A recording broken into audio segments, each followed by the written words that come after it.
Okay, here's the story based on the plot structure and character details you provided, aiming for a reading level appropriate for an 8th grader, avoiding acronyms, and using a first-person voice from Emma Wilson's perspective. Act 1. The setup: my name is Emma Wilson, and I've been with this marketing agency in Chicago since 1996. That makes me 54 years old, and let me tell you, I've seen a lot of changes in this business. I started answering phones, doing all the administrative grunt work. Filing, faxing, you name it.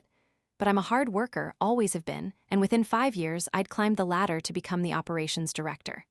Now, I oversee about 30 employees, making sure everything runs smoothly, from client accounts to employee benefits.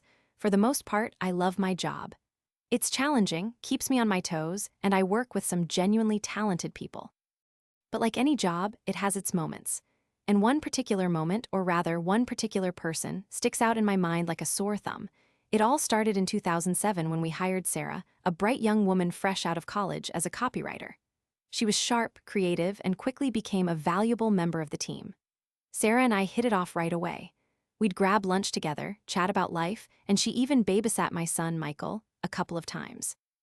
I considered her a good friend. Then, about a year later, we needed an assistant coordinator.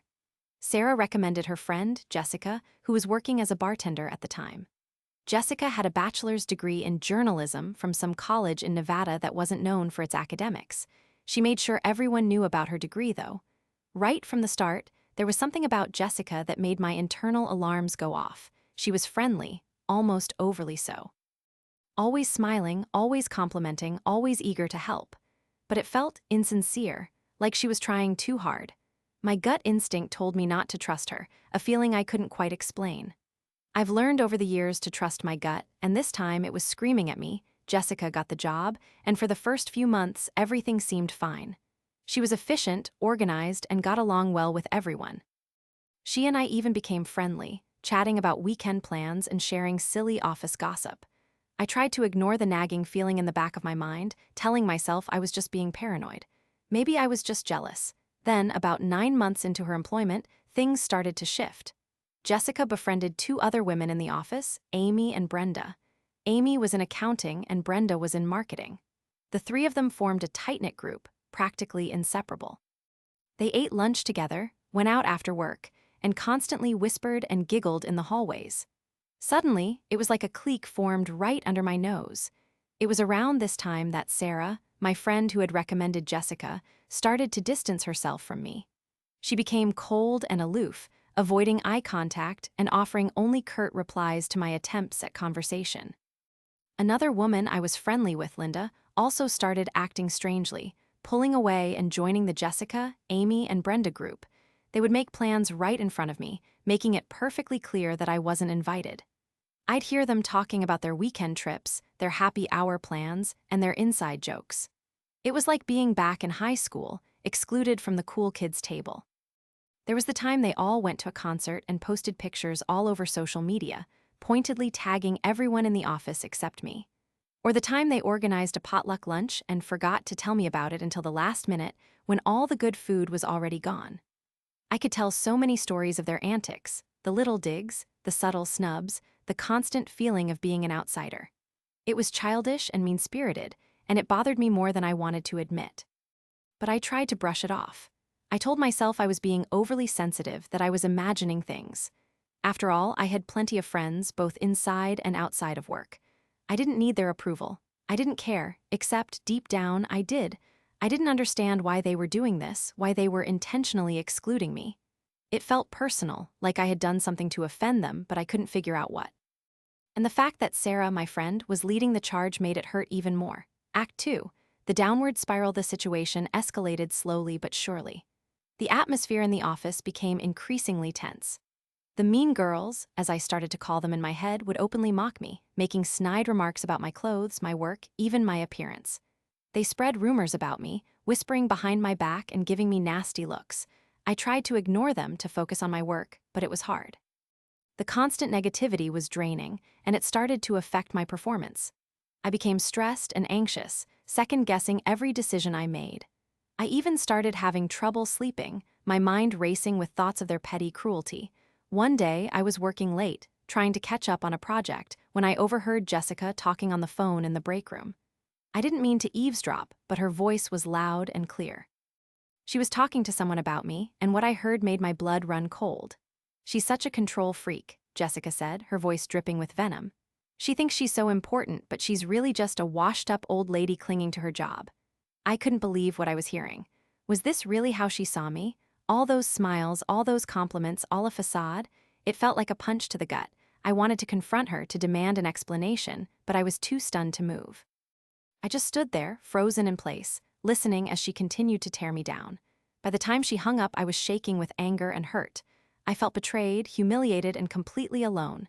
That night, I went home and cried. I couldn't understand why this was happening to me.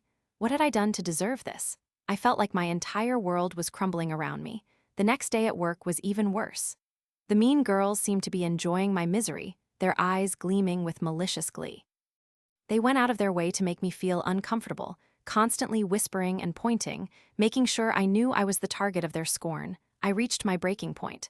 I couldn't take it anymore. I felt like I was drowning in a sea of negativity, with no one to throw me a lifeline. I was miserable, exhausted, and completely demoralized. Act 3. The reckoning then came the day that changed everything. One of the mean girls, Amy, needed me to fix her Verizon wireless card so she could use her laptop anywhere. This was 2008, remember, when wireless internet wasn't as ubiquitous as it is now. Since my name was on the company Verizon account, I had to sit at her desk and go through the process step by step with a Verizon operator over the phone. One of the steps was to restart the laptop. Once it rebooted, her Skype automatically opened. And there it was, plain as day, her latest conversation with Jessica, the ringleader of the Mean Girls Club.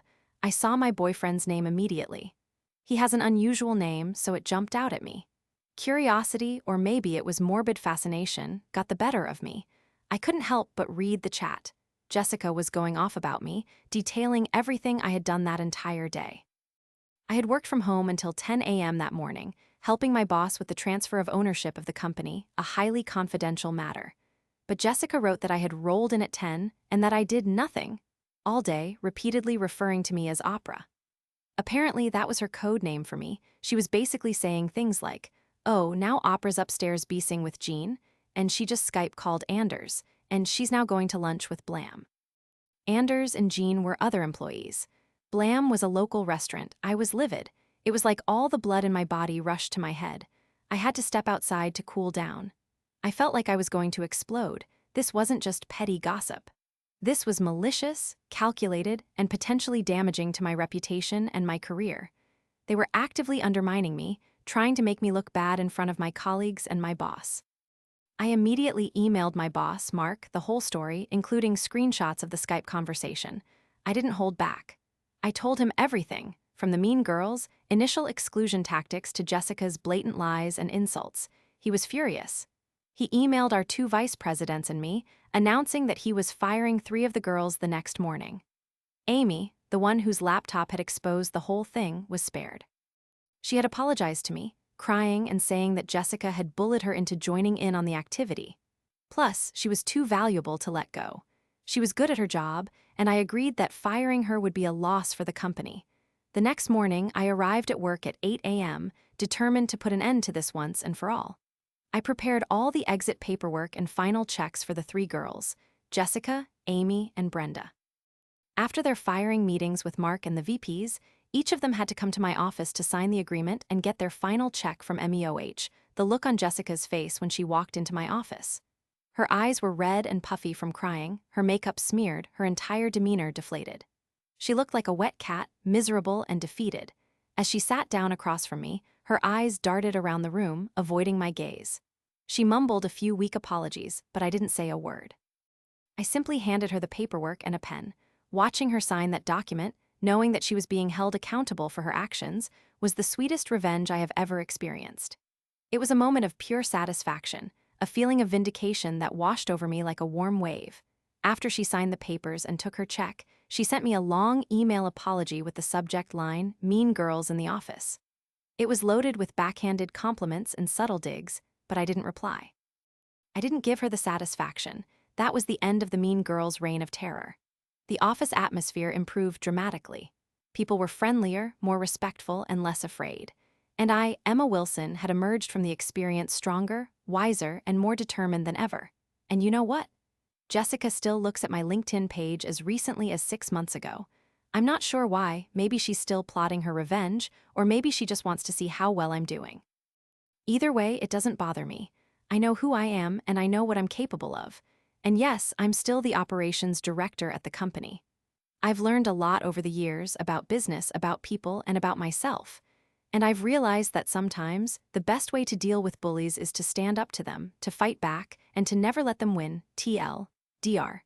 Coworker tried to turn the office against me and got her butt handed to her by me.